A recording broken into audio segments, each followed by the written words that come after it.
என் இனிய நல் உறவின் உறவுகளை நாம் இன்று 9/8/25 இருக்கின்றோம். தூய ஆவியின் துணை நமக்கு என்றும் அன்னையின் அன்பும் பரிந்துரையும் என்றுமே நம்மில் தினம் நாம் அனுபவித்து கொண்டு வருகிறோம். அன்னை மரியா நமக்காக இறைவனிடம் பரிந்து பேசும் ஒரு தாயாக நம் துன்பங்களையும் வேதனைகளையும் அறிந்து நமக்காக என்றுமே இறைவனிடம் நம் அருள் வரங்களையும் நம் தேவையான அனைத்தையும் பெற்று தருபவர் அன்னை மரியா. நாம் இன்று தொடர்ந்து வாசித்து கொண்டு வருகிற சங்கீத தொடர்ச்சி நீங்களும் என்னோடு சேர்ந்து வாசிக்க வேண்டும் என்று நாம் தொடர்ந்து வருகிறோம். 98:1-2-3. இன்றைய வாசகம் இணை சட்ட நூலிலிருந்து 6:4-13. இன்றைய தூய நற்செய்தி வாசகம் மத்தேயு 17:14-20. இன்றைய இணை சட்ட நூலில் உன் கடவுளாகிய ஆண்டவரை முழு இதயத்தோடும் முழு உள்ளத்தோடும் முழு ஆற்றலோடும் உன் கடவுளாகிய ஆண்டவரிடம் அன்பு கூறுவாயாக. இன்று நான் உனக்கு கட்டளையிடும் வார்த்தைகளை உன் உள்ளத்தில் இருக்கட்டும். அவை எப்படி இருக்கணும்னா, நம்ம கையில் நம்ம வீட்டில் எல்லாத்துலேயும், ஏன்னா அது நம்ம எகிப்திலிருந்து நம்ம வெளிக்கூட்டி கொண்டு வந்த அடையாளம், நமக்கு விடுதலை தந்த அடையாளம். அதனால் நம் பிள்ளைகளுக்கும் அதை சொல்லித்தர வேண்டும். படுக்கும்போதும் வீட்டில் இருக்கும்போதும் எழுந்திருக்கும் போதும் வழி பயணத்தின் போதும் நாம் வசனங்களை உபயோகிக்க வேண்டும். நம் வசனத்துக்கு நாம் செவி கொடுக்க வேண்டும். நம் வசனத்தை நம் வாழ்க்கையில் எடுத்துக்கொள்ள வேண்டும். நாம் மற்றவர்களிடம் பேசும்போதும் வசனத்தின் மூலமாகவே பேச வேண்டும். நம் உரையாடல் அன்னை மரியாவும் எலிசபெத் அம்மாளும் அந்த சந்திப்பு எப்படி இருந்ததோ அதே போல் நாம் இறை வார்த்தையின் பகிர்ந்து கொள்ளக்கூடிய நல்ல உள்ளங்களாக நாம் இருக்க வேண்டும்.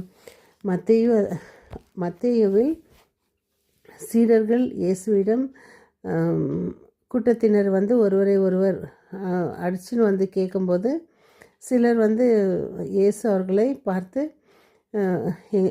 எங்களுடைய இந்த மாதிரி தீய ஆவி பிடித்த ஒருவன் தண்ணீரிலும் வலிப்பு நோயிலும் விழுகிறான், குணப்படுத்தும் என்று.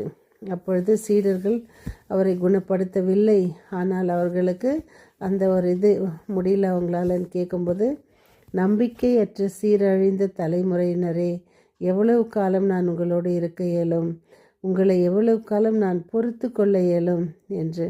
அப்பொழுது அவர் அதை ஓட்டிய பிறகு சீடர்கள் தனியாக போய் அவரிடம் கேட்கிறார்கள், ஆண்டவரே, இது எப்படி என்று.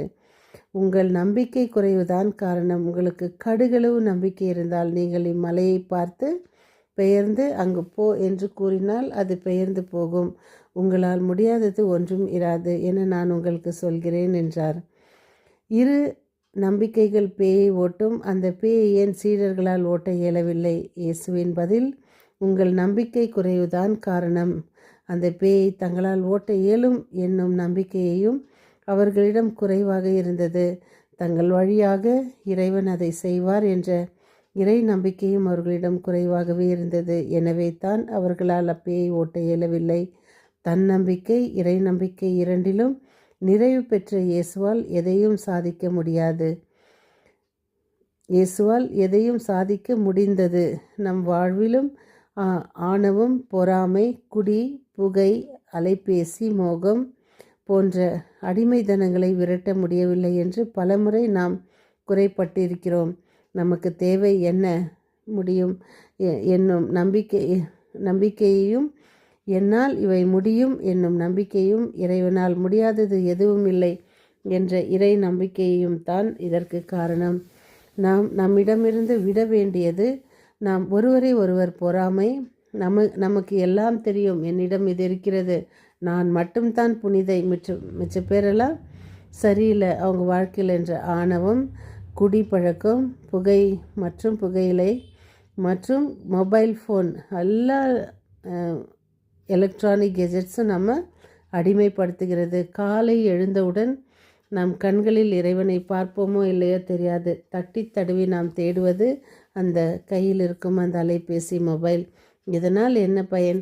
அதனால் நமக்கு பயன் ஒன்றும் இல்லாமல் இருக்கலாம். ஆனால் நாம் அதை பயன்படுத்தும் முறை ஒரு இறை வார்த்தையை வாசிப்போம், கேட்போம், இறை பாடல்களை நாம் கேட்போம், நமக்கு கடவுள் தந்த ஒரு நல்ல கொடையாக அதை அனுபவிப்போம். எத்தனையோ பொருட்கள் நமக்கு உலகில் வந்து கடந்து விட்டன.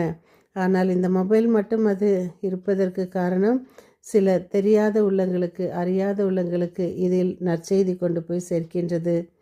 இதை சரியாக பயன்படுத்தியவர்கள் இதனால் பலனடைந்துள்ளார்கள். அதனால் நாம் இவற்றையும் இயேசு சொல்வதைப் போல நம்பிக்கையோடு ஒவ்வொன்றும், அதுக்காக மொபைல் மேல் நம்பிக்கை வைக்கக்கூடாது, இறை வார்த்தை மேல் நம் நம்பிக்கை வைப்போம்.